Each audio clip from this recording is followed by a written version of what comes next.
All right, all right. I apologize for the technical hiccups. We are back on Echo FM live on radio and Facebook. Again, we have Dr. Ngewas and his wife, Monicah. I am going to give you, Monicah, like really, really briefly, just tell us your name, briefly what you do, and that's it. So we can go on because we are late to get started. Monicah, please. Okay, yeah, thank you so much for welcoming us into this show. We thank you, Monicah Kariuki, for the work you are doing or spreading the word. And through that, you reached us, and it's wonderful that we connected, and we are happy that we are here today. So my name's Pastor Monicah Moema is his middle name, in case you are wondering why Monicah Moema and Ngewas, yeah, is his middle name. That's the name I use. I thank God for being here today. And as I said, that when you listen to us in our Family Dynamics Tuesday, you realize that we tell you, ask a question, and the grace of God given for anything about this show. We are here in your show, and we will answer any question as the grace of God guides us and leads us. I am married for 27 years and with 3 children. 2 boys are the twins, and they are 25 to 26 years, and the little girl is 17. And we've been here in US for a while, and we have seen how culture can affect staff, and I'm sure most of you have seen that also happening. But with all that, we have hold on to God. As I said, I am saved, I love the Lord. And when we pray to God who hears, the everlasting God who hears. Therefore, when we ask for a prayer, we will pray. And we know God answers prayers because the Bible says he hears them that love him. That's why we are here as pastors, as parents, as counselors. We are doctors. We thank God for all the profession he has given us and the career. And we have not left anything behind. By his grace, we have gone. We have carried everything with us, bringing up children, rearing the ministry in the church, and following up with our careers. We thank God. Thank you, Monicah. Yeah, thank you, Pastor Moema. Dr. Ngewas? Yes, Monicah, even though there is some feedback here and there, I hope we will be able to hear one another. And look, people, you know us very well, it means a word when it comes to the marriage and the family dynamics. So what I could say is, buckle your seatbelts. You are in for a great ride today, because look, we will say it as it is. We will give it up as raw as it can be. Right. And if we can only save one family from divorce, if we can get one family get organized, if one family can go all the whole 9 years, all glory given to God. And so, Pastor Kariuki, I will call you pastor again and again until you become a pastor. We are together in this. Let us help the youth. Let us help the elders. Let us help everybody. Well, she has given me.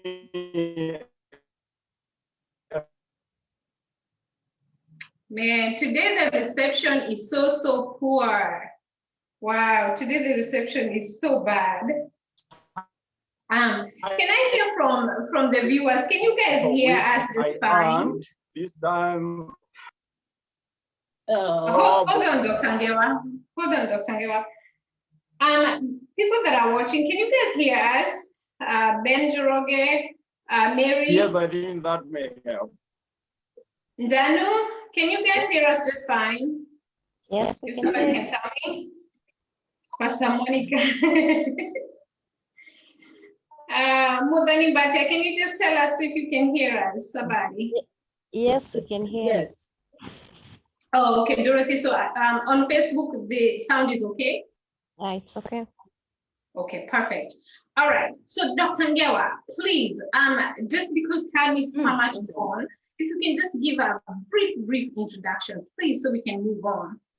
You know, when you give a pastor the microphone, they can go on and on and on. Pastor Ngewa, did you hear me? All right. Yes, I had said. On my end, the reception from the Ngewas is really bad. Dorothy. Can you hear me, Monica? Yeah, see, someone is saying that pastor is not clear. They're saying that pastor is not clear. Oh boy. Okay, if Monica was clear, then I think I should move to our position so that I can talk. No, they're saying that on my end, sound is okay on my end, but sound is not okay from you guys' end. Yeah, see, they're saying echo. Okay. There's an echo from the Ngewas. There is an echo from us. All right, let us adjust our volume. Yeah, probably we can bring it down low a little bit. All right. Not clear. Okay, I got it, Chikuni. Yeah, so you guys are not clear. I'm clear, but you guys are not clear, is what I'm getting. Okay, so how about now? Are we clear now? We just brought down our volume a little bit. Okay, so let's try this. Okay, let's go ahead and try this. Hopefully it's not going to be breaking from your end, because I could hear you guys are breaking a little bit every now and then.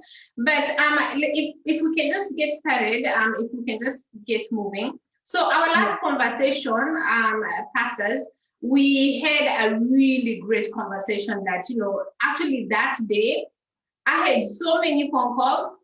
I had so many WhatsApp messages. I just wanted to stay away from WhatsApp, because as soon as I was online, I was getting someone send me a message. And most of the messages were, you have to bring the Ngewas back. So you guys are back because people wanted you guys to come back. And also too, there are some clarifications that, you know, we have to go back to the last conversation. But for my first question, I want to ask you guys, for people that are dating, trying to meet new people, you know, things like that. If someone goes out there and meets with someone that has bad breath, how can they be told they have bad breath without hurting their feelings? Okay, all right, yeah. Let us begin from there. And I hope through the poor connection, somebody can hear us. Mm-hmm. As I had said, you know us very well. We will not disappoint. We will tell you as raw as it is. We will just, you know, tear it right for you so that you can see it in black and white. Now, when it comes to smells, or the way somebody walks, or the way somebody tilts themselves, etc., etc. Well, if you are doing some courtship and marriage, I want to assume, now I have used the word assume, that you have made up your mind with the person whom you are doing this thing with in the courtship relationship, as you build yourself towards marriage. And so you have got to choose your tests early and very well. If you smell something from me and apparently it offends you, that is a red flag right there.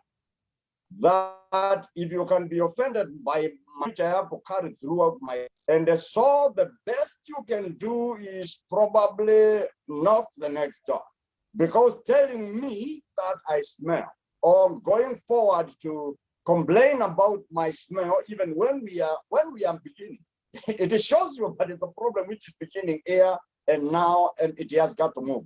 So together with trying to establish really whether this smell is something which is temporary or it is something which is permanent. Because depending on what kind of smell it is, you know, where it is coming from in the first place. If it is something which you both can handle, then that would be right. If it is something which can end, that would be right. If it is something which is not going to end, that is now on the broad view, please, please, please do not start it. Let that person put up with the person who can, bear their smell, who can put up with the smell they are smelling from their opponent. So there is no polite way of saying that you smell. The best thing is pull out slowly and get yourself together. See whether it is something you can put up together with, or it is something which you want to avoid, like for the rest of your life. And therefore, leave that person alone, get someone who's. Wow. Like, now we lost you. Today it's just, but we're here, the Ngewas are ready, and so we are going to move on. So, I think when we finish the show, we will go back and edit, and we'll cut, like part of the show that had technical hiccups. Yes. But so we were talking about bad breath, and Pastor Monicah, you mentioned that if we were quoting, it's okay to tell someone that they have bad breath. And Dr. Ngewa, you were saying that if we are new in a relationship, we shouldn't mention that. Sometimes in a relationship, however, you may notice that someone has bad breath and it's not a deal breaker. You want to fix it so that you can still have a relationship with this person, but you do want that fixed. So, do you still say don't tell him that or don't tell her that they have bad breath? Is that what you're saying? Well, let me reference my authority. The Bible in Ephesians 4 chapter 29, it says, "Let no wholesome talk come out of your mouth, but only what is helpful for building up the one in need." Who is in need for that matter? The person who has got that bad breath. And bringing grace to those who listen. So the words from one spouse to the other spouse should indeed build them, but not bring down their ego, because you will demoralize me, you will downtrod me if you say something which is hurting me. And what I said in a nutshell is telling, because the question I think was, how do you tell them that they have a bad breath? Well, yes, it requires your wisdom into bringing the subject up. If you have to, in the real sense, say it. Because as I usually say during family dynamics, some things are better not said. If you ever say something and you find that it is going to plant something in the mind of a person in such a way that in future, some 5, 6, 10 years down the line, you may say something which in the real sense may reference to what you said some 5 years ago. It is some bug you are planting in your marriage. And it may not, in the real sense, go well, even 15 years down the line, because what she knows or what he knows about you is you are a finger pointer. You point at my frowns, my mistakes. So how do you correct these things then, if you can't say that? Well, Monica, when you talk about correcting, it is like correcting like how? I can't cut my mouth out if it is my mouth which is smelling. I can't remove my nose if it is my nose. Well, can't I tell him to use Listerine? Doesn't he use it in the first place? Because that would be the question.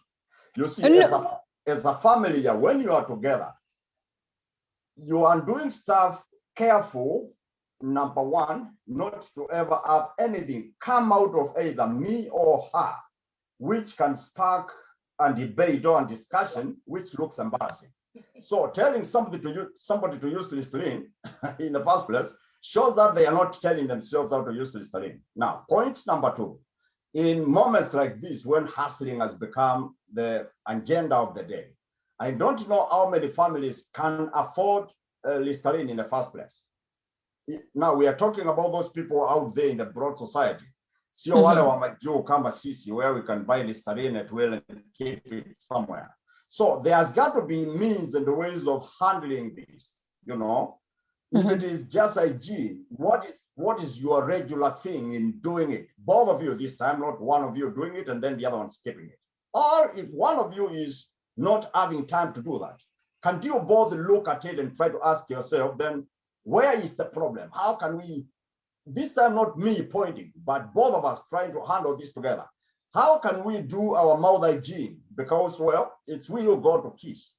Do we feel ashamed when we're doing that? Why should we feel ashamed when we're trying to handle that discussion about how clean our mouths should be? Both of us this time. Am I answering your question, Monicah? All right. For that, I just want to go to the next question now. Okay. So last time you were on the show, Dr. Ngewa, you said that marriage is not a sleepover. So we didn't get married so that we can just, stay here and sleep.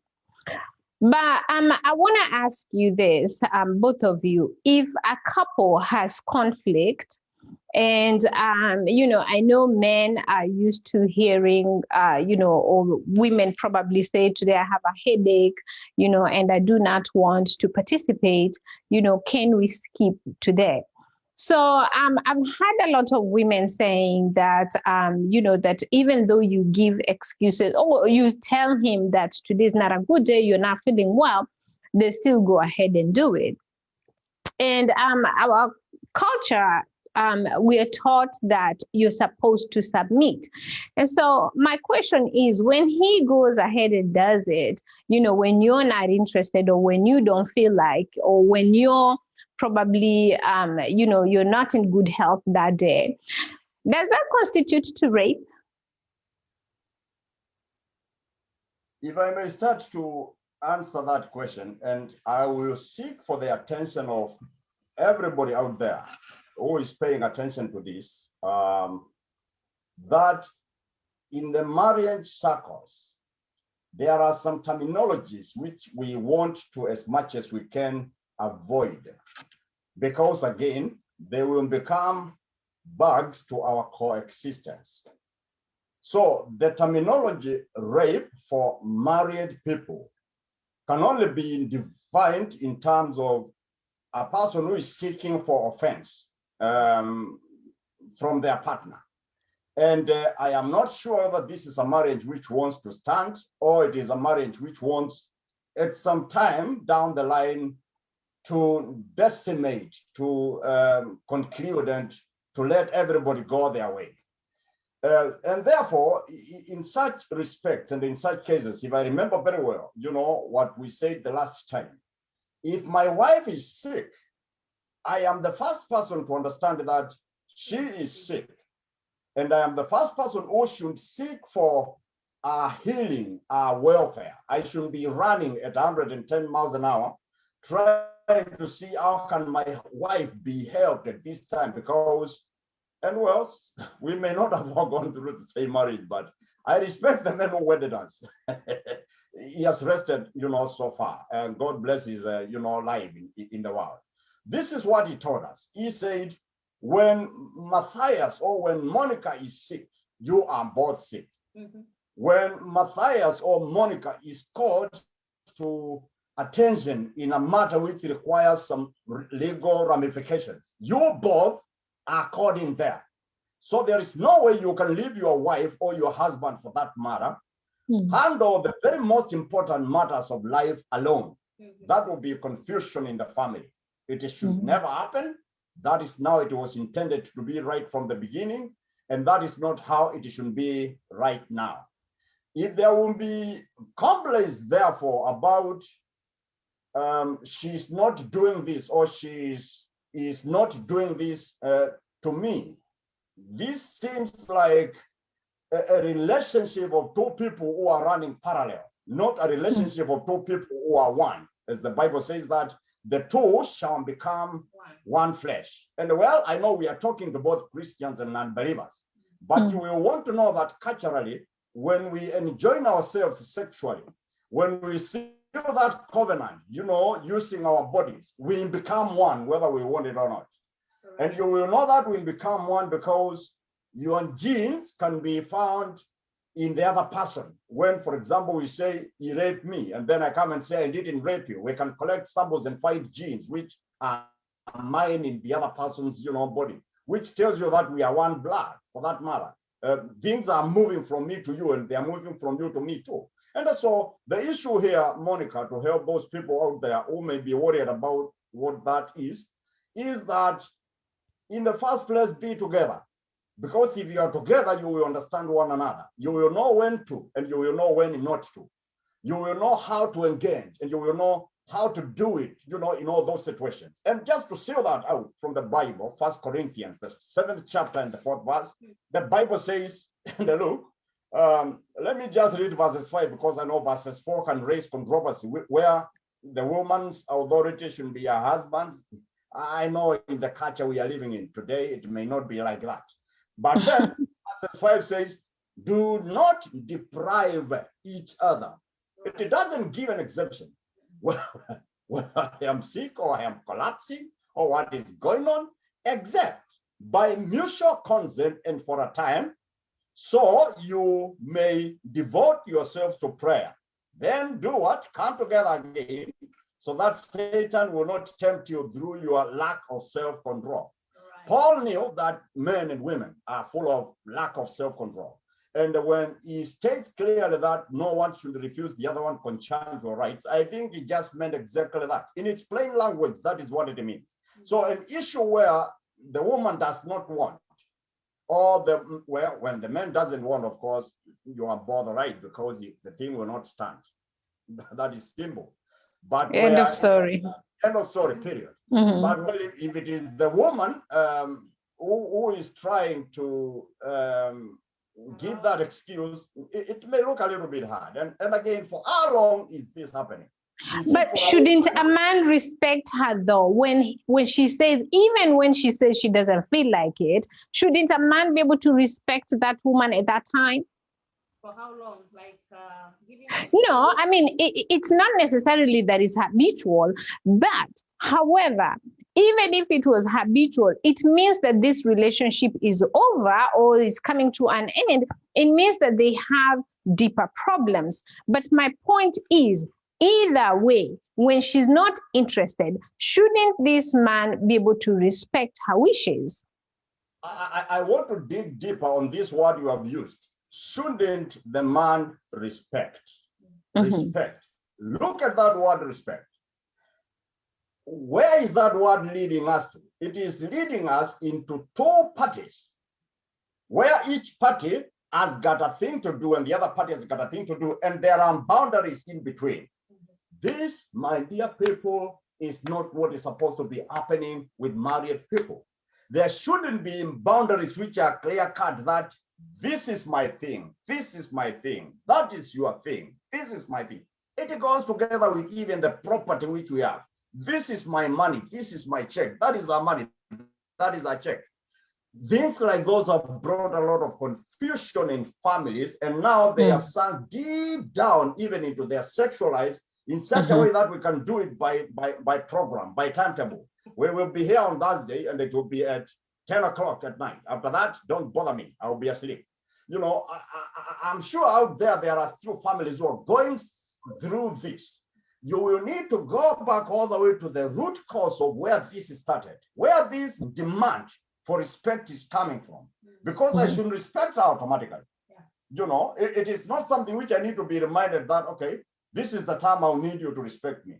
When we both are in that realm of life where, in the real sense, reason is out of the equation, and not reason only, but mutuality is out of the equation, families will keep on having problems.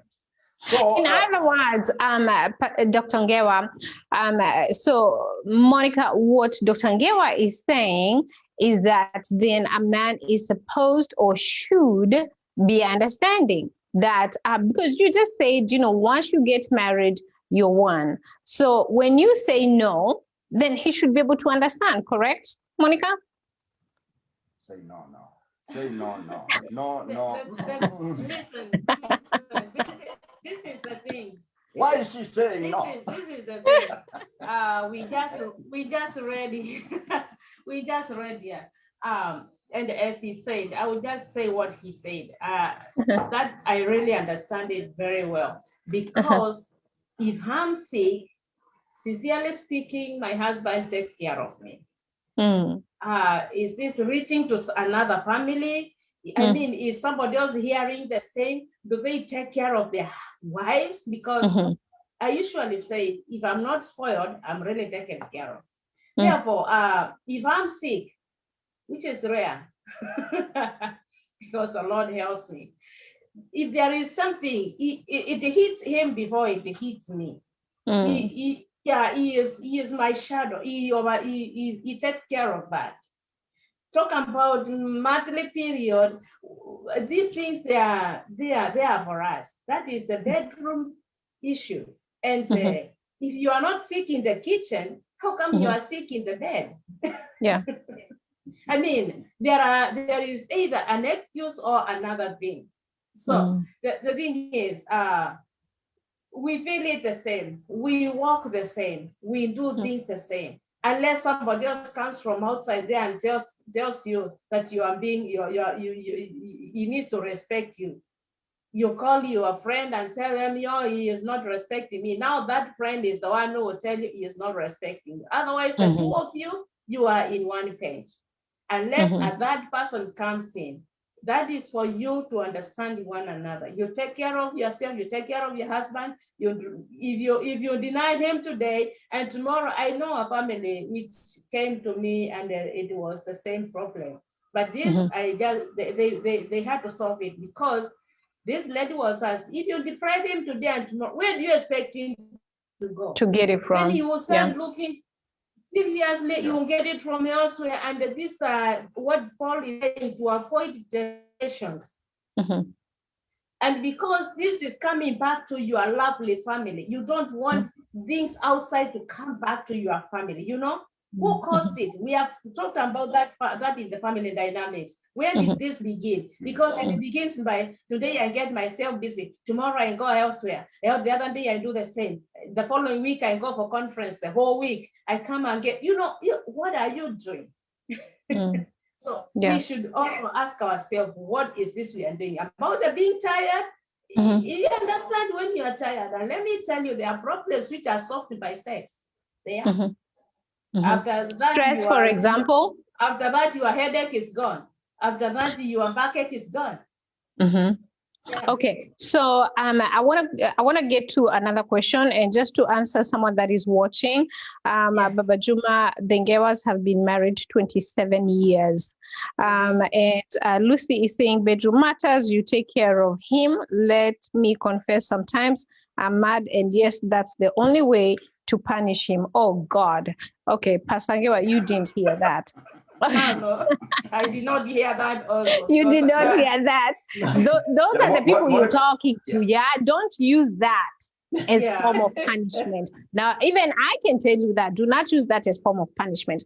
Okay, let me go to the next question. Monicah, before you go to the next question, let me add something on this. That if a woman will arrive at that stage where she is feeling used instead of a participant and a partaker of a joyous and happy marriage, all things will come. All things exclusively, I am tired, I am sick, because it's like she's gaining nothing out of these activities. There is nothing which she can say, I am benefiting out of it. It's like she's just somewhere because of the sake of the children. And anyway, because I was just married.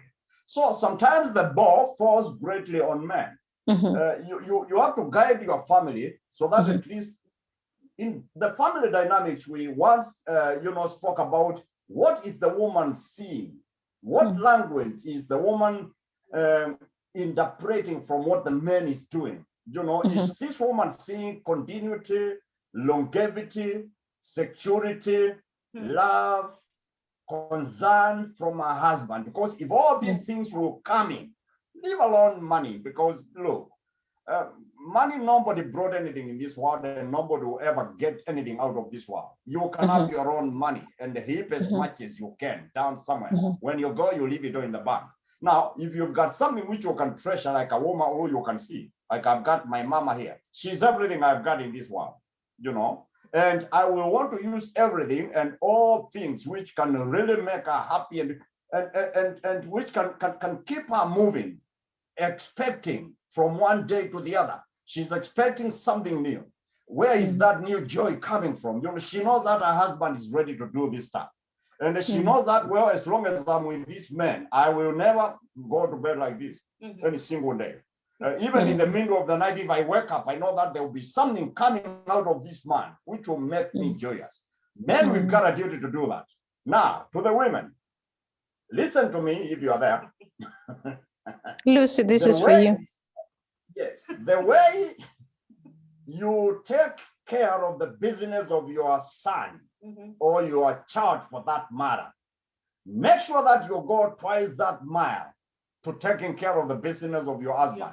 He is your firstborn son. Come on now. And then listen to me again. Yes. Men don't move from their homes to go elsewhere and occupy. That is how they if I may call it, they nymphs. They are very minute in the hierarchy of creation of generations and the families, because they know nothing about where they came from. It's only their mama who can tell them who their dad is. And therefore, woman, you've got to carry yourself with that respect, because look, we said you become the matriarch. You are the one who is getting, you know, the office of the mother of your son after not your son, but your husband, you know, after she leaves. She's got to leave you that kingdom. And it is you who needs to understand how to matriarch that kingdom, how to touch all the corners of organization of this family. And then you don't do that by thumping your chest or even coming out broadly and saying, I am the one here, you should be able to listen, I am the one here, we should do A, B, C, and D, O, E.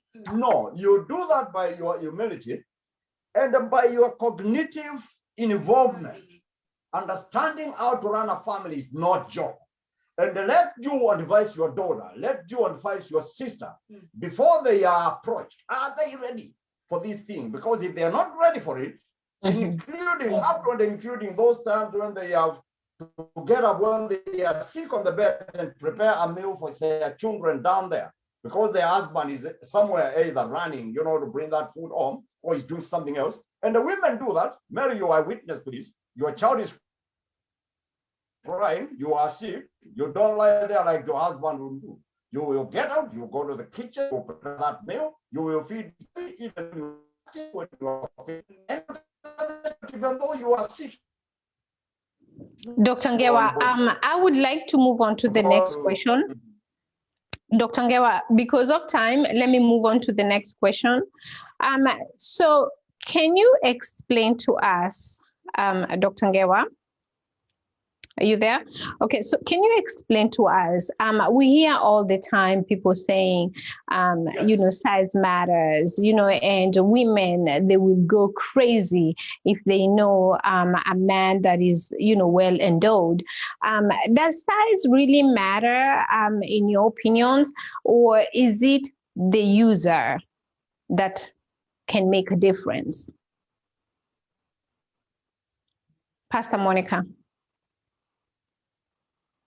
You guys are frozen. Very good question, and yes. You want me to go for it fast, yeah. Oh, can you? Are you back? Can you hear us now? Yes, yeah. Now? I can hear you, but I cannot see you. I can hear you, but I cannot see you. Sorry. Yeah, well, you just said. Oh, yeah. We were flowing very well. If you can just leave the computer where it was, we were flowing very well. So did you hear my question? Sure. It is. All right. Okay. Yeah. Can you hear me? I can hear you. Yes. Go ahead, Pastor Monicah. Yes. So you're frozen. This is just a common sense and. Oh, really? Can you hear me? Go ahead. Yeah, go ahead. Okay, good. Yeah. So that, I'm saying this is just a common sense, and I just get amazed how God made these things, because unless these people are really different sizes, also when you are meeting, when you are married, you should, there's something you liked. You did not like a very tall lady, or you liked a very short lady. You know, these things, they come automatically, and the way the thing is made, the structure of the penile, it is just the way God made it. And when it is not filled with blood, it's different size. When it is completely erected, it is different size. But I think it really fits the size of the spouse. It is made standardized that it fits unless somebody has been. And the other thing is this: when the husband is dealing with a woman, they have to take care of, when it's not your spouse, and when it is a different person, they don't take care of themselves. They don't take care of the other person. But her husband takes care of the wife. So that, because the next time you come, you find that the hole, the same size. There are people who want to put a bottle and a pack with the stuff. When you come next time, you find a white hole, which is not. So are you saying the size doesn't matter? Are you saying the size matters, or are you saying the size doesn't matter? That's it. Well, yeah, if you can hear me, let me add on what Pastor Monicah here is saying. Well, it is a little bit, intriguing to know that we can come to talk about the sizes of these things when it comes to the marital issues. But look, if I may quote the authority of the readers, they give the average size of a manhood to be 3.6 inches when it is flaccid, or 5.2 inches when it is up. That is given, that is science. On the women, there was a study done in the 1960s, and measurements are measurements, they don't change. And they sampled 100 women, and what they found was that the size of the women's womanhood ranges from 2.75 inches to 3.25 inches. 2.7 when they are not excited, 3.25 inches or 3.25 inches when the woman is excited. Did I quote that right? Let me give the ranges again. It is 2.75 inches to 3/4 inches when it is flaccid, when the woman is not excited, and it increases in size to 4.25 to 4.75 inches when the woman gets excited. Monica, I know you never knew these details. And I said we will be as raw. Remember, we will not disappoint. We will tell you what you want, because anyway, you called us. Should we lie? Should we not tell you the exact thing? So this is the thing here. It will give you some good information. If you are a woman out there, not to even ever worry about size, because anyway, as Pastor Monicah said, size which has been determined by God, it was cut by God exactly as it should be in a man. Right. But to a woman, it was given in such a way that she can accommodate any size. And I repeat that. A woman can accommodate any size. In other words, the woman's, womanhood can elongate or it can shorten depending on the instrument, which is inserted there, belongs to our men. And it is upon the woman, and I'll get back to my banana analogy and theory, that it is up to the woman, it is upon the woman. Rajipe mwenyewe, because you know how these things work now if you never knew. You know that the size can either elongate or shorten depending on the size of the tool which your man is having. So it is not the size of the man. And look, science tells it all, because research has been done that the real joy of doing this as a man and a woman, to a woman does not happen all the way deep inside. Inside is just like inside of your stomach. There is nothing you can feel. The thing is always outside, you know, out on the out area. Just a short distance from what people can see from the outside, you know, to the inside. So whatever you are imagining is in your head. It is not in science. It is not found anywhere in the physical form. It is not found anywhere in this world, you know, about etc. etc.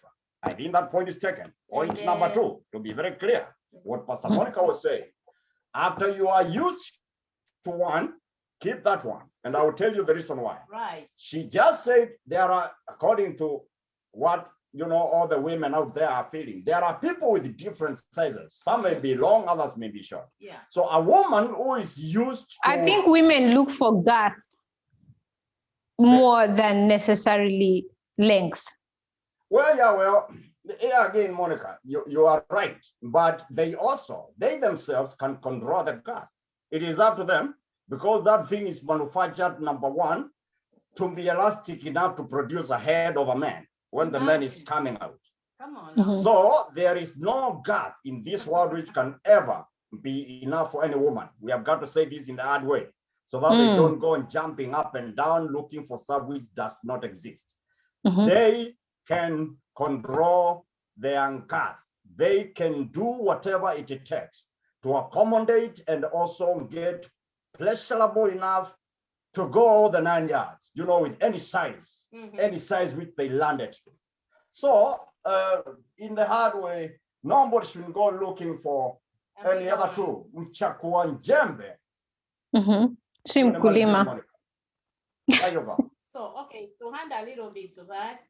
Yes. What Dr. Ngewa just said. It's also, we women, we have a responsibility when it comes to the game. Remember the Kegels exercise. The Kegels exercise is necessary, and I want every woman to know this, that Kegels exercise is very necessary for any woman. Let me tell you, even when you feel like you don't want that thing, you don't want the game at all, you can quicken that game and you are left alone, you know. Just take care of your man the way he is. Take care of that man by squeezing that thing with a Kegel, starting practicing. When you feel like you want to pee, hold the Kegel's muscle like you don't want to pee, and then you'll be strengthening. You'll be doing yourself good when the time for the game comes, because you will do the same. Squeeze that thing quickly, and the man will be done with whatever it is, and you will go free. You won't even go anywhere. So I have a question for you guys, especially because you know, Monicah, you're talking about Kegel exercises, and you can use your muscles to make him, you know, come very quickly. Faster. Faster. But so if your Kegel muscles are really good, and sometimes, you know, most of the time women take longer to get there than men do, right? So you want a man that's able to go for as long as possible. So then why would I want to use my Kegel muscles to make it faster? I'm taking you back to the question, which when the woman doesn't want. I get that point. I get that point. So then it becomes your responsibility. I get that point. My question is, okay, so if those Kegel muscles are really worked on and they're really tight, and so does that mean that this man will never be able to last long? He's always just going to be coming in, and he's going to be a 5-minute man all the time? Let me help here a little bit, because I understand the frustration. You are expressing the frustration of every other woman out there who anyway must, and I am using this word must, feel what the man feels, because to a man, the game ends when he comes. Well, to a woman, she may be left frustrated because nothing happened. What happened so that she may not arrive at that point where they both can say we are right? To an extent, some of these things, as natural as they may be, can be determined by the woman at the same time. What did I just say? I said it is like the woman who controls everything. When you are approached and you don't want nothing, you will not get nothing. Yeah. That is where the theory of Pastor Monicah is coming in. All right. Help your men, just like you give, Help your men you give, you know, porridge to your little baby and let the baby get satisfied, even though you didn't want to drink porridge yourself. You are helping your family in that manner. That doesn't mean that you are being used. But when you want it, you know what to do so that you can arrive where you are, where you are going.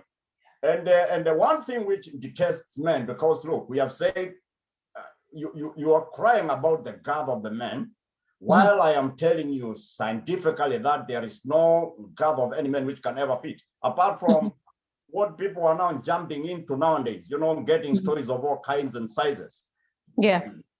I know there was a question like that, but I would rather answer it here and say, well, no, never. Don't use those at all. Use the real don't use thing. toys. Yeah, you make your life lose memory. Don't, the thing is going to lose memory. Don't use Can you please explain that? What do you mean it's going to lose memory?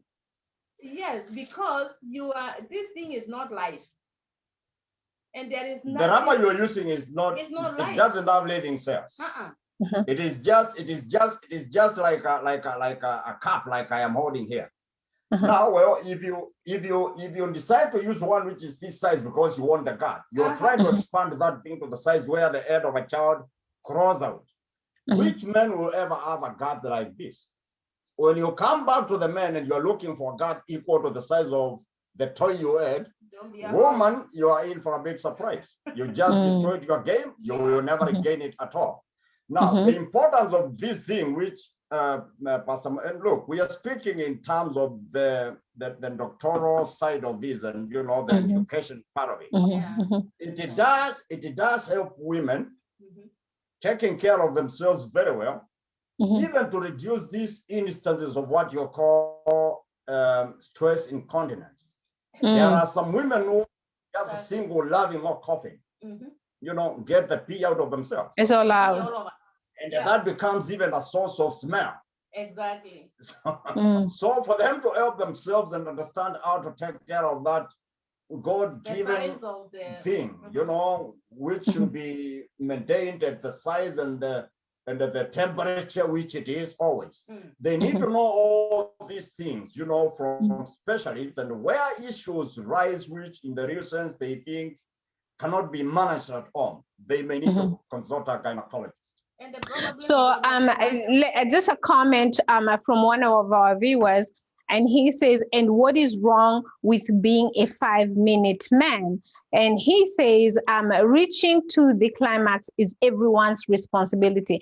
Isn't a man also responsible of, you know, to make sure that a woman is satisfied? Because I think also in our culture, we have this, you know, belief, or, you know, like women are so timid to even say what they want most of the time in a relationship. But, you know, so men are just used to, you know, get in there, do their thing and leave. Isn't it his responsibility as well to make sure that his woman is satisfied? And that is why, you know, a 5-minute is not going to work out. It is. And Monica, yeah, I'll tell you something very important, which is proven. And this we know, we understand. We were there and we know what happened. There are some people who are there and they know what happened. When it comes to matters of the real game, it very much differs, you know, with the age which you are at. Because the way the hormones of 16, 17, 18 years old up to 30, the way their hormones organize their bodies, you know, to do this stuff is not the way the hormones of that person who is 35 to 40 and those of us who are already used cartridges, you know, 50 years and above. It is not the same way. It is not. For a boy who is at 16 and 17, no wonder in most cases they mess themselves up so much at that age. They cannot last even 30 seconds. That's why even when they are taking a shower in the bathroom, those stuff will flow out. It will flow out because it is being produced in, number one, high quantity, and then number two, the hormones are there organizing only by the mention of the thing, or even by seeing the thing, they can get excited and get it out. Don't expect that man, that kind of a man. Our internet is unstable in case we get lost. Don't expect that kind of a man. A woman as a girl too, you need to understand that. You know, that the first round may not be good enough for you. After he is done, wake him up again, get that thing to stand up. This time he may stay a little bit because anyway, the things which was pushing him to come out is already poured down. No wonder the Bible says, put down every weight and the sin that so easily entangles, so that you can run this race with ease. For a man, you need to put down this weight as fast as you can. After that, now you can run the race with ease. In such a way that whatever you will see out there, it will even not bother you, because you know your goodies are at home and they are good and special for you, and they can be available on demand. So for the woman at the ages, and this is what I'm saying, ages 30 and below, don't expect him on the first round, but get this guy up again. Let him finish the job, even if it is going to last you the whole night, trying for you to. But if he is okay, so a man at age 25 or 30 is not the same as a man in age over 40 and 50. So when they're over 40 and 50, it's not necessarily possible. Not all men, but some, once they go the first time, they're probably not going to be able to again. Not today. It's probably going to be another day. So, doesn't that leave a woman, still wanting and, not satisfied? Yeah, the woman is, we are talking about a wise woman. A wise woman, kama mzee ni ako heavy na those things, anajua kuikamua mpaka akitoka nje aoni mwanamke mwingine. There we go. So the same thing with the lady. Their ladies, leave alone our culture. They are supposed to arouse their men if they know that they are not satisfied. They arouse them again and again. And out of this, actually, there's one lady who told me that the husband told him, now you are raping me. Now you are raping me. And I was like, it's okay, let's go for it, because you are mine, and as long as it's your man, you can do whatever you want to do with, so that when you guys walk out, hakuna hata kitu inaweza stimulate huyo mtu na huyo mama, hakuna kitu anaona huko nje. Everything is home. Kuna medals iko nyumbani zote. So someone once told me, I'm sorry? Yeah. No, I was going to say, someone once told me, someone once told me, Monicah, in reference to what you've just said, someone once told me that make sure your gun is emptied before it goes out there, otherwise it will shoot innocent people. Come on now, that is it. You got it. That is the phenomena right there. See, I'm a pastor. Yes, Pastor. Yes, Pastor Kariuki. Wanawake kamua yote, muamushe tena. Akitoka hapo ako flaccid, hawezi akajifanyia chochote huko nje. Okay, so very quickly, Monicah, let me just go back to something that you said the last time. For people that missed the show last time, can you explain again how alcohol is going to shrink the penis? Yeah, this is also from the educated material, from the scholars. And there's a phenomena about that, and it comes when there's a substance in the alcohol, and it's called uric acid. Uric acid, in connection with I know Pastor was talking about something about testosterone, which is a growth hormone, and it's a sex hormone in men. It is reduced by uric acid in alcohol. And many people don't understand this. And that's why many people just wonder, why are all these behaviors when somebody gets drunk?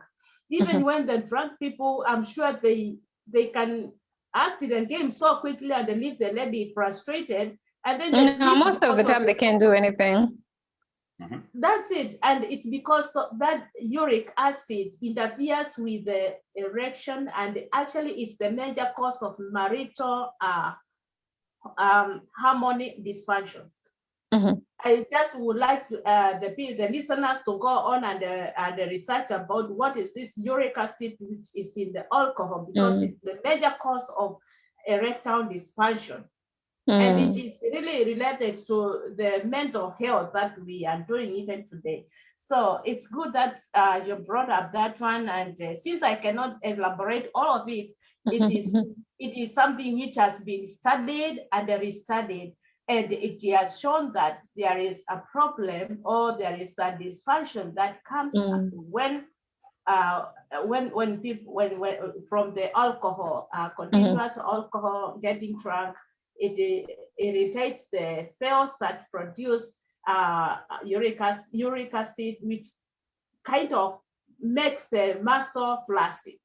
It is one of the, if you think about carefully about these two hormones, it's because they make the body, we use those when we want the body to stop jittering.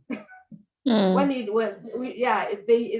work the opposite of excitement. They are hormones that are produced in the hypothalamus that makes the body go flaccid and do nothing, and if the concentration increases, as the concentration of the alcohol increases, you'll find that people, even they are not getting children because they reduce the quality and the quantity of semen.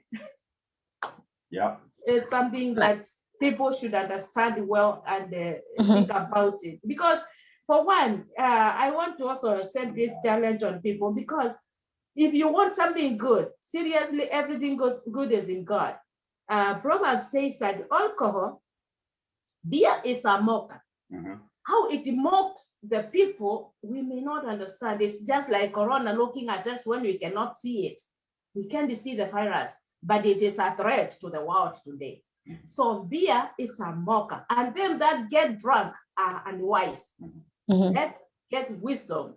If it means going into the books and into the research to see what other experts have talked about this thing, we need to understand it in a clear way. We are living in a world which is researched, is updated. We have to follow after what the experts have said. If you want to become one expert, doctor, go for it, and you will research enough. I may not be such, so much an expert on this, because my research was not on matters about male and female functionality. The internet is unstable again, just to sound a warning early. Yeah. But let me throw my 25 cents in this, Monica. On alcohol, there's no dispute on that. It is a central nervous depressant, and it interferes with the chemical messengers in the brain, actually, which coordinate the whole body. That is why the functionality of a person by use of their muscles and their skeleton, etc., once the central nervous system has been depressed, you find somebody lying flat on the ground. They can't stand up, they cannot walk. You want to tell me, well, this person can maintain a position where they can do anything of substance to a woman anyway, even though alcohol may stimulate the thing to get her. It will be very difficult. The second point, and that is where it now comes to the reduction of the main thing, is where alcohol suppresses production of the male hormone called testosterone. Testosterone is the one which is connected to the functionality and the size of the main thing. When I talk about the main thing, I hope everybody is understanding what I'm saying. So look at continuous usage of alcohol, and look at— you can call it the third leg. Yeah, there we go. Third leg. If somebody has continuously, used alcohol, which was supposed to either nurture that main thing or that leg, and enable it to be healthy and enable it to be in good size and in good shape, if you continue suppressing that, with the time, definitely it continues to lose its ringer, its figure, its size, its guard, and everything. And also it starts losing the memory of doing this. It is supposed to be sensitive from the tip. It is not anymore. The reason being memory loss. Alcohol has destroyed it. And well, if we don't understand this, let us ask the people of Kiambu and Nyeri. They probably know better than we do. Why Kiambu and Nyeri? The men down there, according to what they were crying the other time, the men are useless. They can't do anything because of drinking. The children in school started reducing because men were not giving us kids. There you go. not because they belong to a certain area. It's because of what may have been happening with this Busa thing, with the local pool. All right. It has messed up men, in other words. Okay, you guys. Let me go to the next question. We started late, so I'm gonna try to kind of rush this through. So, Monicah, I'm gonna pose this question to you. After intercourse, some people like to cuddle, because you kind of feel close with one another at that time. Should women lay there and cuddle, or should they get up, go to the bathroom, pee, wash themselves so they don't get a UTI? Very quickly, Monicah, please, if you guys can make your answers very brief now, so we can just go through this quickly. Well, that's true. Yeah, it's good for women to keep themselves clean, same as men. For us, we have never gotten UTI, so we don't know why people get UTI. It must be from somewhere else. So some things we don't have that experience, and we may not talk so much about it. But I know hygiene is very important, and you don't want. And I don't imagine how you can do stuff. I mean, when you are daddy. When you are daddy, no way. It will be stinking, and the man will go flat and gay. So after intercourse, you need to go and clean up yourself.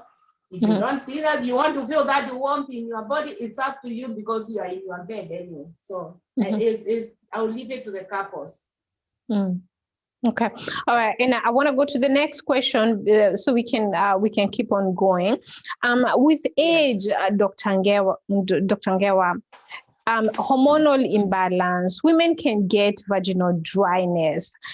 Do we encourage use of lubricants, because unfortunately there's some videos that usually come out of I guess people exposing each other, and I've seen people using mate, so do communities, do our people not know that there's available lubricants? Yeah, Monicah, this goes together with the location of the couple, and whatever it is using. Because look, some of the basic commodities which require attention fast, and especially in the third world where people do not have extra dollars to do some of these things, may be taken care of in such a way that an old person may not afford that extra Kimbo on Bloomberg for doing the main thing.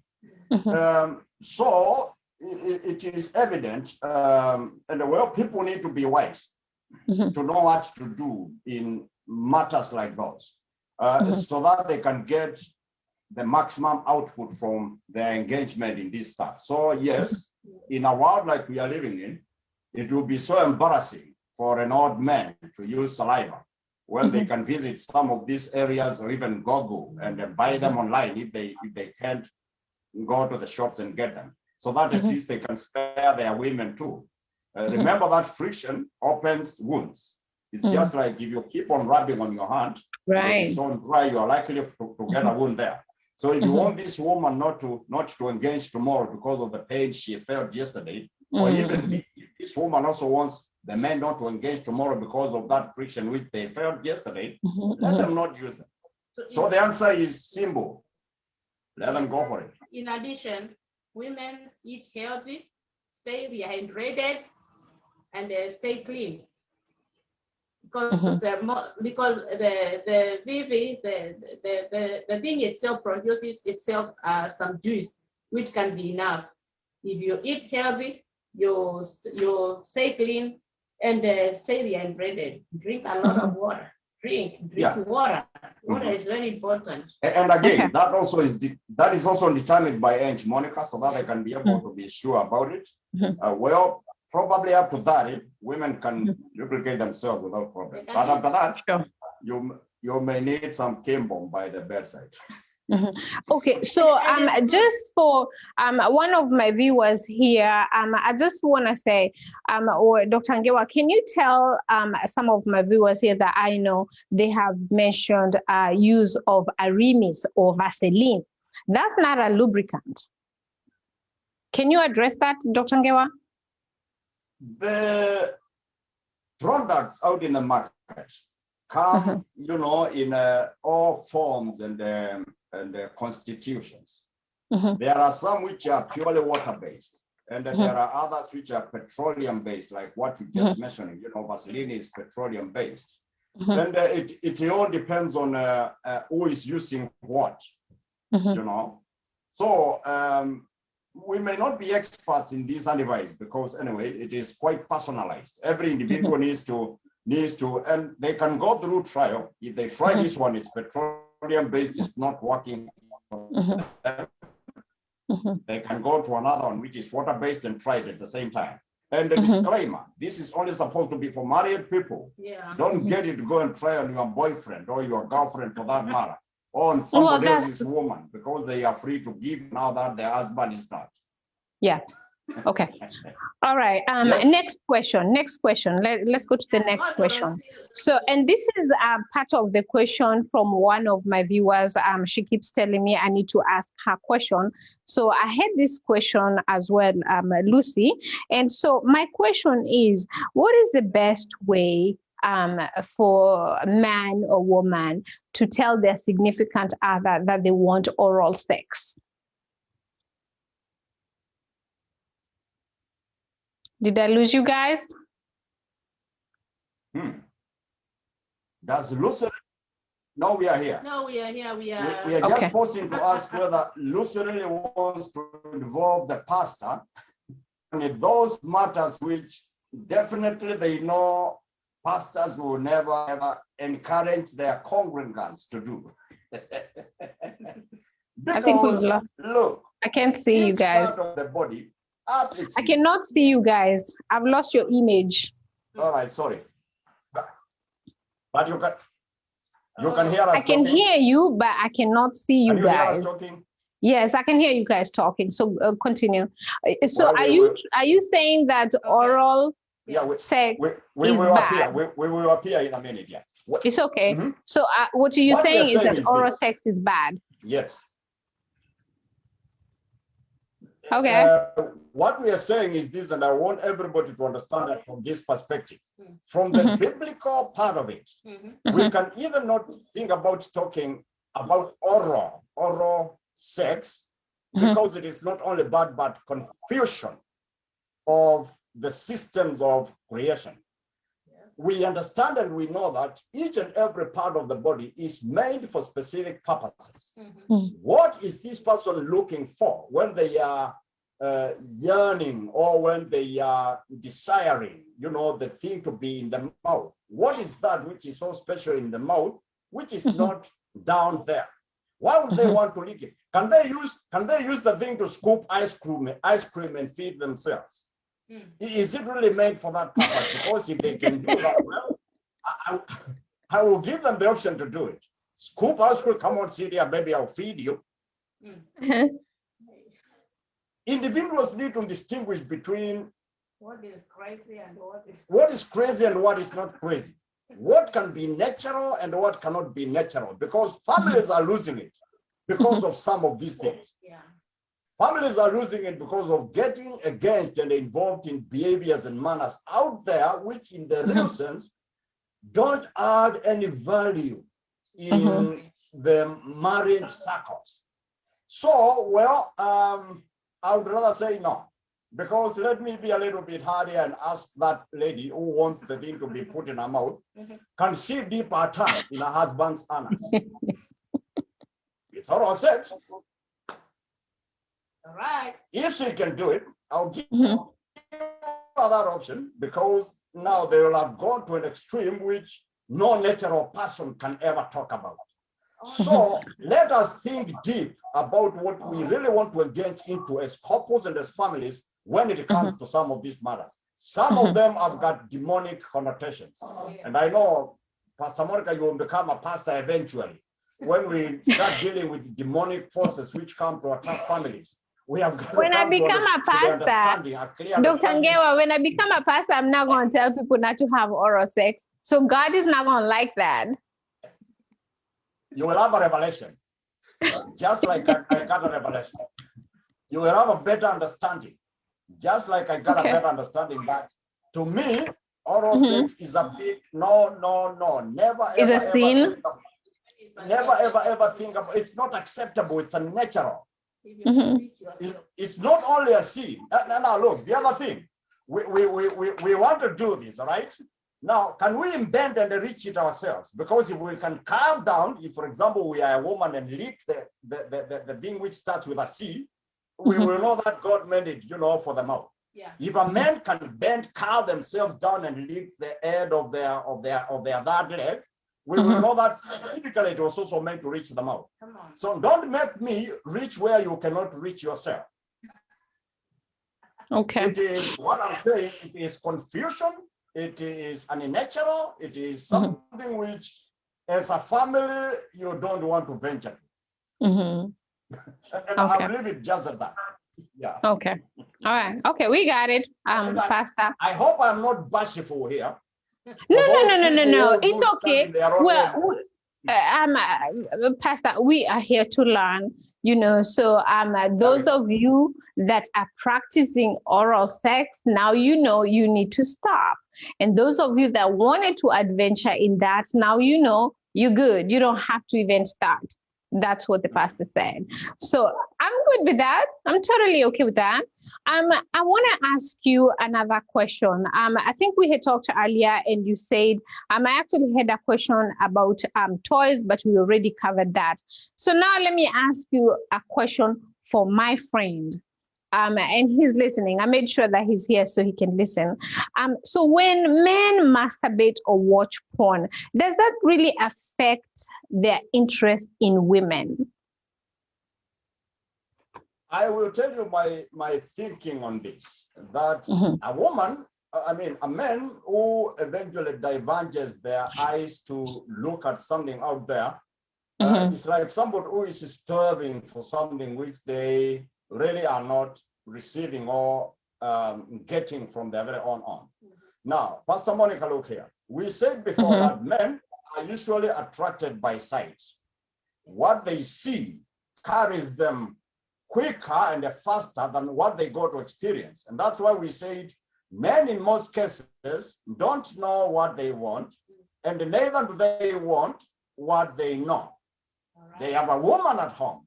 And this is where the issue and the problem is, because it now covers the whole discussion. Is just like concluding what we have all said, that when a man sees a girl out there, with these bikini pants and she's twisting her buttocks like this, the assumption is that when he goes between her legs, the image which was in his mind is what he will find between her legs, which now turns to a very surprising thing, that he may go in there and find a thing as sizable as my cup here. So it's just like a little finger dipping itself inside this type of a structure which this man saw out there.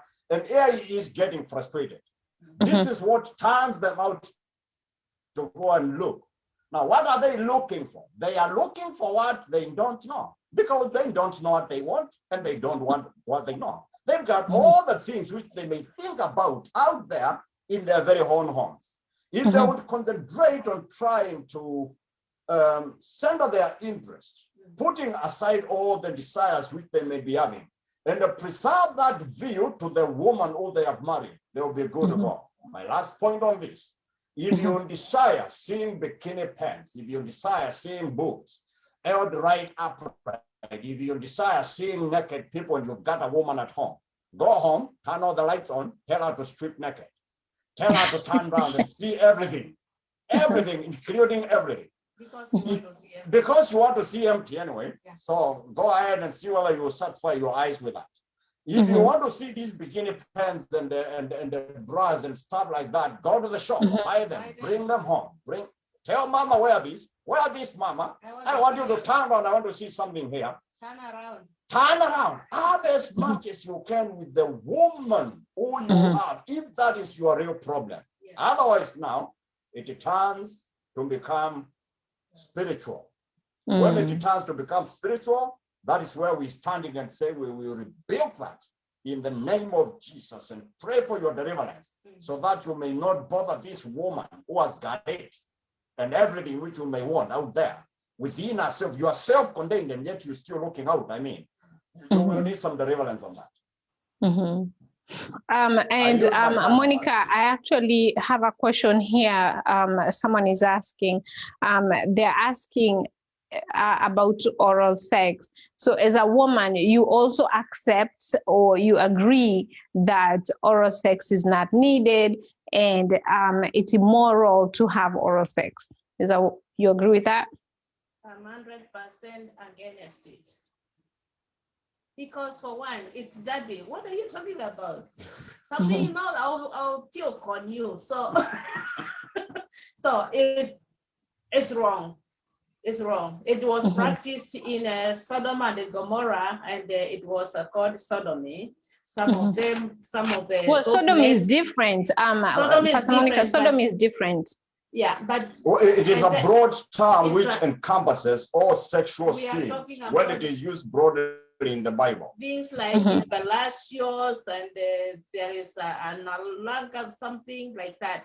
So it's wrong. It's wrong. It's practiced by animals because their being is naked. I don't know why a man or a woman would go for that. I am 100% against that because serious, some of these things we were given the mind by God. Animals were not given the mind of a man. So I will make it as bad as possible in a Christian, especially, and in married people, because for one, when we are talking about respecting marriage, when you go beyond this thing, is like you have now exhausted. Now you can look for something else, somebody else somewhere. You know, you want to respect marriage as a dominion that was begun by God. When I look at my husband, let me tell you, I see God's plan in me and him. I don't see the crazy things. I have worked in mental health, and I am on the line of track of psychiatry. And I know some of these things, they end up being too much, and then they end up coming to us and behaviors. Then we start treating behavior. It turns to become a disorder in the long run, you know, because it affects the mind. And if you want my son or your daughter, for that matter, to tread like that, eventually we are sure that we'll visit them in a psychiatric hospital. Right. But Bible support, Romans 1:27. For this reason, God, for which reason? For this reason, the reasons which we are trying to discuss here, God gave them over to dishonorable passions. And that's why we said it is a confusion in the society. It is dishonoring in the sense that it, number one, does not realm with some of our cultures. It is not universally agreeable. Then even women exchanged natural relationships for unnatural ones. And when that verse is ending, it says, men committed in indecent acts and received in themselves the due penalty for their error. Then in Jude 1:7, in like manner, Sodom and Gomorrah and the cities around them, who indulged in sexual immorality and pursued strange flesh, are in display as an example of those who sustain the punishment of eternal fire. The Bible speaks to some of these things. As pastors, we can only speak from the authority of the Bible. Well, we also know a little bit about our tradition. If we get back to our tradition, we find a lot of things which realm with what our tradition goes with, and especially the Kamba tradition. Men were not allowed ever to turn around and do the asses of their wives. So I'm already in trouble here. I have my big sister is watching, and I am already in trouble. She tells me that we have to talk. I think I will avoid her for the next, I don't know how long. But I do have a question here. Give her our number and tell her to talk to us. We will defend I'm you. going You to are not the avoid her problem. for some time. But I do have a question here for you guys. And someone is saying, Baba Juma says, can you please ask them how? So in a relationship, you know, like both of you are pastors. Yes. If porn is bad to watch, then how does a couple, you know, say like yours, learn how to spice up your bedroom, and then also too, is it okay to role play? You know, like, you know, someone can be somebody today, a police officer, and then cuff them, you know, something like that. Is it okay to role play like that? Sister Monica, Pastor Monica, here we go again. Look, advise your crowd and tell them this, that if they have the opportunity right now, if you have got some 18 years old, 19 years old, and 20 years old who are listening to you, this is their time. This is their opportunity. Mm-hmm. That is why actually the Bible encourages and says, stay with your wife, stay with your husband, wherever you are. Because it is at this time when you don't need to be woken up like a odd unga, you know, producing meal where you've got to be pulled up and up and up and up, and you cannot, you know, get started real quick. At those ages, get as much as you can as you're advancing it. Those who are between 35, 45, you know, towards where we are right now, they may have trouble getting up or standing. Now, well, don't tell me that you can only be wind assisted by seeing a naked person. That's the only time you can get aroused and stand. Or you can only be aroused by what you see in the street, you know, as girls walk with their tight skirts or even mini skirts, etc., etc. These things are being, you are not introducing something new to what you think about this stuff. By the time you are where we are right now, I mean, you will have done everything. You'll have done all what you wanted to do. If you go there and you get something, it is luck. You will be able to rejoice in that I am still a man in house, you know, who can do some of this stuff. And so I want to say, unless otherwise is stated, that is, if you're a Christian and you quit Christianity, don't go back to those. Now, if you're not a Christian, you're not serious about what you're doing with godly stuff, definitely to the sinner, the Bible says, let the evil continue being evil. You are allowed to visit the nightclub. You're allowed to go and pay anybody there to see what you see. You're allowed to do anything to get your pleasure out of what you've got to do. Otherwise, why would you do it half and half? As a Christian, I don't want to be a Christian halfway and even halfway. I want to stick to one line and do things the way I should be doing them. And that is why the anti-vice is very clear here.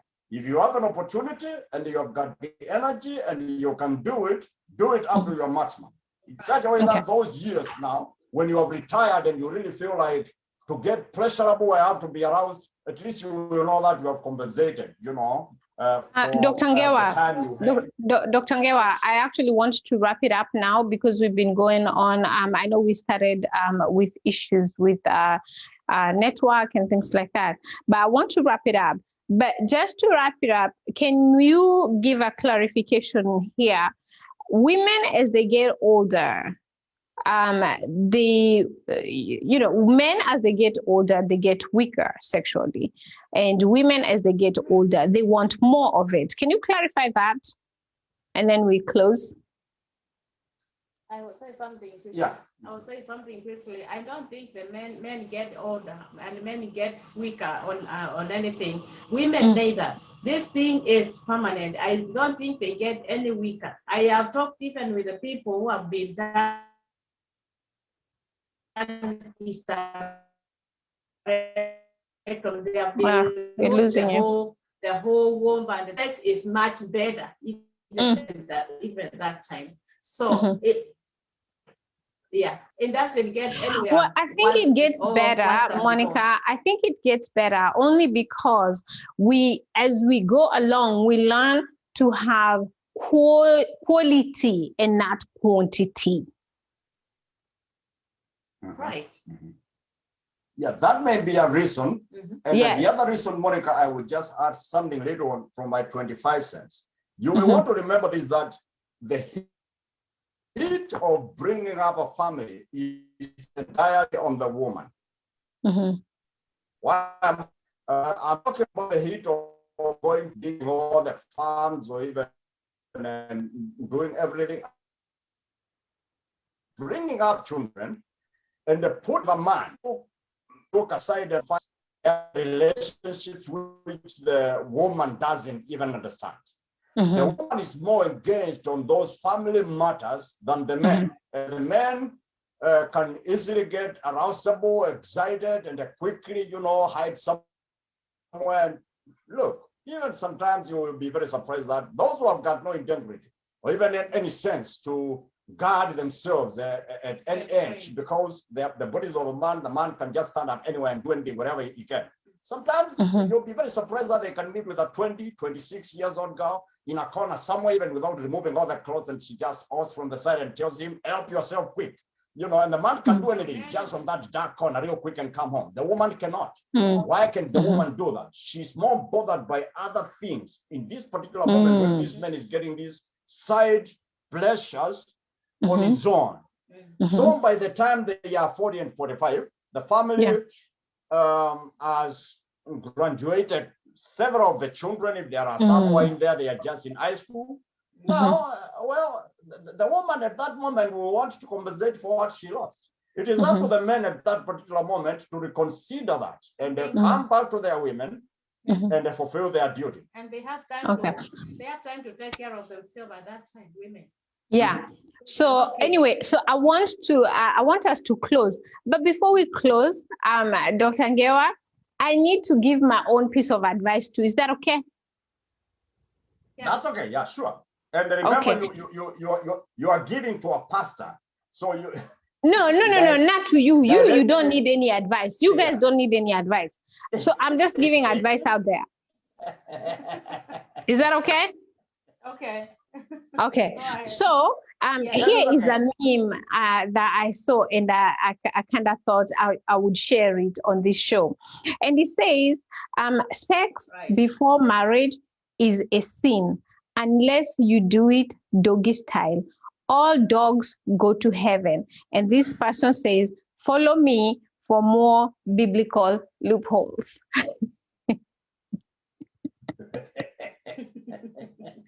I know we had you and I, we did not agree on the sex before marriage before. So when I saw that meme, I thought I should read it to you. That's all right. It sounds funny, and look, this is what we would say, you know, as a follow-up to that, because people confuse this thing called marriage by going to church and standing before a pastor and doing this stuff. The biblical definition of sex is where you first know a woman. That's your first that is your first man. That is why too many people are married to too many others unknowingly. They got into the union with this woman without knowing that is their wife. So don't spread the war, you know, so broadly. Concentrate on the person you knew first, concentrate on that person until you all go and, you know, finish it wherever you will be finishing. And that is why you see some grown-up even age in our age right now going to the church, because what they did, they just started and then ran all the way, you know, all the 9 yards, and they are still moving. Our fathers and mothers never married in the church, but they had great weddings. Reason being, the time this man knew this woman, and well, they felt what they felt and realized that this is a person who can take care of this business. They started and then they went. It is a chemistry, it's some chemical connectivity, which no one person can explain. The chemistry of love. It is so intriguing. Now, leave alone these doggy things where a boy must hit 20 or 30 so that they can demonstrate their strength. It now gets into another level when they get into that. And I will warn my daughter, if she knows a man who has got a list of people who he has done, even if he's as handsome as what, or as charming as what, or as, you know, courting as such, run away from such a man. Concentrate on one, go with that one all the way, you will be safe. All right, you guys, we have to leave it there. So for anybody that needs to learn how to be good in marriage, and as the Bible says, please follow Monicah Mwema's and Dr. Ngewas Facebook page. Reach out to them. They will advise you. If you need any Bible loopholes, follow me on Monicah Kariuki page. That's good. That's the right way. Let's just say, let's just say then, until next time, then, you guys always, you give us a good show. And I appreciate the fact that you guys are always very honest. You're as raw as it gets. And, we honestly learn a lot from you guys. You have no idea. I know I have been seeing messages coming through. So, people are so interested in these things because we don't talk about it. And if we don't talk about it, I think we are not going to educate our community. I know a friend of mine asked me when I told him that I would have a topic for sex, and he was asking me why I would. And I told him because there are certain things that people just do not know. And until we can bring all these things to the open, then people will continue doing what they do. We will continue having domestic violence only because we've never had these discussions. So Monicah Mwema, Dr. Ngewa, thank you so much. And for those of you that have stayed with us for this long, watching on Facebook, and for those of you that are watching on the radio, I appreciate you so much. We wouldn't have a show if it wasn't for you. So until next Saturday, for another topic, Dr. Ngewa, Monicah, thank you so much. And you guys have a good weekend. We appreciate you. Thank you so much. Thank you. For the other, Already. the other shows are very good. I usually follow you. Yes, thank you. All right then. All right, bye-bye.